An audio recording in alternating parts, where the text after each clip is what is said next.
ഖലിസ്ഥാൻ സംഘടനയിൽ നിന്നുള്ള ഭീഷണി ലഭിച്ചിരിക്കുകയാണ് കേരളത്തിൽ നിന്നുള്ള 2 എംപിമാർക്ക്, അതും പാർലമെൻറ്റ് സമ്മേളനം തുടങ്ങുന്നതിന് തൊട്ട് മുൻപ്. റഹീംക, എന്തായിരുന്നു ഭീഷണി സന്ദേശം എന്ന് പറയുന്നത്? അതായത് നമ്മുടെ ഖാലിസ്ഥാൻ ഭീകരവാദികളുടേതായി വന്നതാണ്. അപ്പോൾ ഖാലിസ്ഥാൻ അവരുടെ സിഖ് ഫോർ ജസ്റ്റിസ് എന്ന് പറയുന്ന ഒരു ഓർഗനൈസേഷൻ്റെ പേരിലാണ് ഈ ഭീഷണി സന്ദേശം വന്നത്. അതിലിവർ പറയുന്നത് അവരുടെ കേൾക്കാത്ത അല്ലെങ്കിൽ അവരുടെ കുറേ ആർഗ്യുമെൻറ്റ്സും ഡിമാൻഡ്സും എല്ലാം പറഞ്ഞിട്ട് പാർലമെൻറ്റിലും അതോടൊപ്പം തന്നെ ചെങ്കോട്ടയിലും പരിസര പ്രദേശങ്ങളിലും ഇന്ത്യ ഗേറ്റിലും എല്ലാം തന്നെ ഞങ്ങൾ ബോംബ് ചെയ്യും. അപ്പോൾ നിങ്ങൾക്ക് ഇത് കാണേണ്ടതില്ല എങ്കിൽ നിങ്ങൾ വീട്ടിലിരിക്കുകയാണ് വേണ്ടത് എന്ന് പറഞ്ഞിട്ടുള്ള ഒരു ഭീഷണി സന്ദേശമാണ് ഞങ്ങൾക്ക് നൽകിയത്. ഇത് ഒരു വോയിസ് കോളായിട്ടാണ് വന്നത്. സാധാരണ നോർമൽ കോൾ, വാട്സപ്പ് കോളല്ല. ബെല്ല് റിങ് ചെയ്യുന്നു. ആദ്യത്തെ കോൾ എനിക്ക് എടുക്കാൻ കഴിഞ്ഞില്ല, മിസ്ഡ് കോളായിരുന്നു. തൊട്ട് പിന്നാലെ അതേ നമ്പറിൽ നിന്ന് തന്നെ ഒരു കോൾ വന്നു. ഒരു UK ബേസ്ഡ് കോളായിരുന്നു, നമ്പറായിരുന്നു, ഇൻ്റർനെറ്റ് കോളല്ല. UK ഒരു നമ്പറിൽ നിന്നുള്ള ഒരു കോളായിട്ടാണ് അത് ഫീൽ ചെയ്തത്. നമ്പർ കണ്ടപ്പോൾ ഞാനിത് എടുത്തപ്പോഴേക്കും ഡിയർ മെമ്പേഴ്സ് ഓഫ് പാർലമെൻറ്റ്സ് എന്ന് പറഞ്ഞിട്ടാണ് ഒരു റെക്കോർഡഡ് ഓഡിയോ. കേട്ടു തുടങ്ങിയപ്പോൾ ആദ്യം ഇത് പരസ്യമായിരിക്കുന്നതാണ് ആദ്യം കരുതി. പിന്നീട് അങ്ങോട്ട് കുറച്ചങ്ങോട്ട് പോയപ്പോഴാണ് അതല്ല, അതിനൊരു ത്രെട്ടിൻ്റെ സ്വഭാവമുണ്ട് എന്ന് മനസ്സിലാക്കാനാകുന്നത്. പക്ഷേ അപ്പോഴേക്കും എൻ്റെ കോള് കഴിഞ്ഞിരുന്നു. അപ്പം ഞങ്ങൾ ട്രിവാൻഡ്രത്ത് നിന്ന് ഡൽഹിയിൽ ഇറങ്ങിയിട്ട് ടെർമിനൽ 3 ഡൽഹിയിലെ ലോഞ്ചിലിരിക്കുമ്പോഴാണ് ഞാനും ശിവദാസനും അരികിലുണ്ടായിരുന്നു. അപ്പോൾ ഞാൻ പെട്ടെന്ന് തന്നെ ശിവദാസനോട് ഇങ്ങനെ ഒരു കോൾ, മിസ്റ്റീരിയസ് ആയിട്ടൊരു കോളിപ്പോൾ വന്നു എന്ന് പറഞ്ഞിട്ട് ഞാൻ അദ്ദേഹത്തോട് ഇത് പറഞ്ഞു. അപ്പം ഞാൻ അദ്ദേഹത്തോട് എൻ്റെ അനുഭവം ഷെയർ ചെയ്തുകൊണ്ട് 11:27 എൻ്റെ കോൾ വരുന്നത്. 11:30 ഞാനിത് സംസാരിച്ചുകൊണ്ടിരിക്കുമ്പോൾ തന്നെ ശിവദാസനൊരു ഇന്ത്യൻ നമ്പറിൽ നിന്നൊരു കോൾ വന്നു. ശിവദാസനത് എടുത്തപ്പോഴേക്കും ശിവദാസനും ഇതേ അനുഭവമാണ്, ഇതേ റെക്കോർഡഡ് കോൾ അവിടെ കേൾക്കുകയാണ്. അപ്പോൾ ശിവദാസൻ പെട്ടെന്ന് ലൗഡ് സ്പീക്കറിലിട്ടു.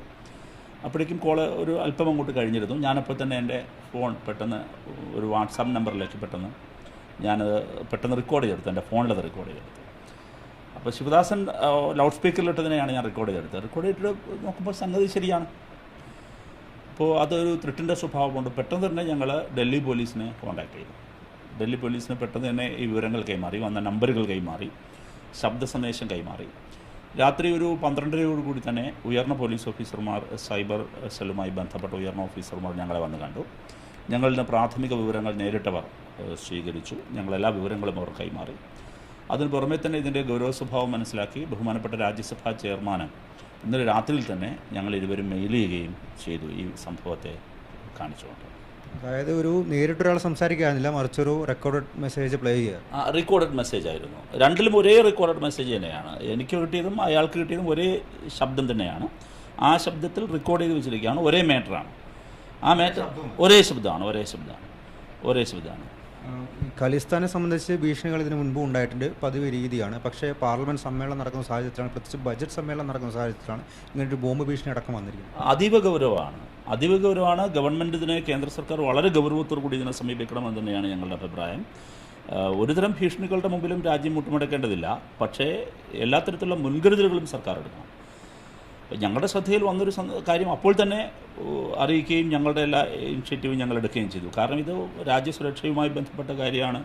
സാധാരണക്കാരായ ജനങ്ങളുടെ ജീവിതത്തെ നേരിട്ട് ബാധിക്കുന്ന, അല്ലെങ്കിൽ അവരെ എല്ലാം അപായപ്പെടുത്താൻ കഴിയുന്നൊരു കാര്യമാണ്. സുരക്ഷയുടെ പ്രശ്നമാണ്.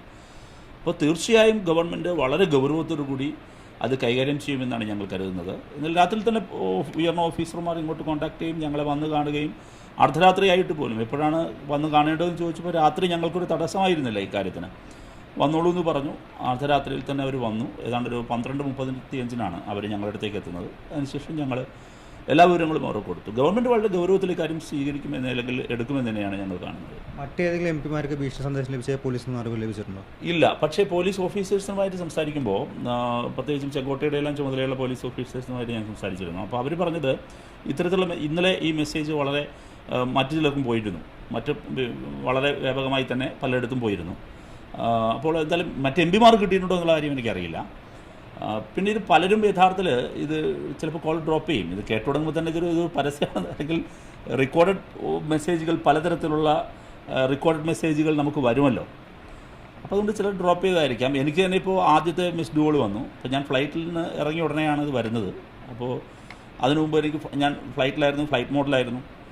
അപ്പോൾ ഇറങ്ങിയതിന് ശേഷമാണ് ഇത് വരുന്നത്. അപ്പോൾ ആർക്കെല്ലാം കിട്ടില്ല എന്ന്, എംപിമാർക്ക് കിട്ടിയിട്ടുണ്ടെന്ന് എനിക്കറിയില്ല, എംപിമാരുടെ അനുഭവം അറിയില്ല. പക്ഷേ പോലീസിൻ്റെ ശ്രദ്ധയിൽ ഞങ്ങളിത് പറയുമ്പോൾ പോലീസിൻ്റെ ശ്രദ്ധയിലുണ്ടായിരുന്നു ഈ വിഷയം. അത് ഈ ഉയർന്ന ഓഫീസേഴ്സിനോട് ഞാൻ അവിടെ സംസാരിക്കുമ്പോൾ അവർക്ക് വിവരങ്ങൾ കൈമാറുമ്പോൾ അവർ പറഞ്ഞു ഇങ്ങനെ ശ്രദ്ധ ഞങ്ങളുടെ മുമ്പിൽ വന്നിട്ടുണ്ട് ഈ വിഷയം, ഞങ്ങൾ വളരെ ഗൗരവത്തിൽ ഈ കാര്യങ്ങൾ നോക്കാം എന്നോട് പറഞ്ഞു. അതിനുശേഷമാണ് ഞങ്ങൾ റിട്ടേൺ കംപ്ലയിൻറ്റും അത് സംബന്ധിച്ചിട്ട് ഞങ്ങളുടെ പോലീസ് തന്നെ വന്നിട്ട് എഴുതി വാങ്ങുകയും വിശദാംശങ്ങൾ എടുക്കുകയും ചെയ്തിട്ടുണ്ട്.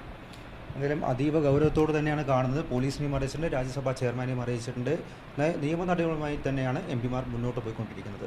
ഡൽഹിയിൽ നിന്നും വൈശാഖ് ജയപാലിനൊപ്പം അർജുൻ പീതാംബരൻ, മാതൃഭൂമി ന്യൂസ്.